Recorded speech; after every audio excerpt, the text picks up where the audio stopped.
Hi guys, ganito lang pala kadali maglagay ng ganito, o tingnan nyo. Kung gusto nyo malaman, panoorin nyo itong tutorial ko guys. Let's go. So guys, nandito na tayo ngayon sa aking screen recording. So ito lang gagawin nyo, pupunta kayo sa TikTok, mabilisan lang to guys. Ayan yung sinasabi ko, yung automatic cover na ganyan, yung may SPE 60 PE++. So kung gusto nyo ng ganyan, ito gagawin nyo. Kunyari mag-upload tayo ng video, isang video lang, ito.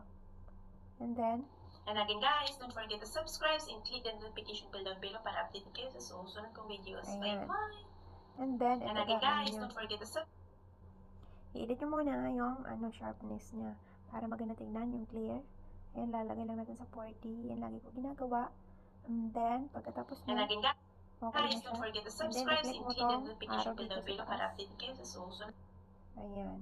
And pagka-click mo na sa taas, and then i-zoom mo siya, parang full screen tawag dyan. Ayan, okay na.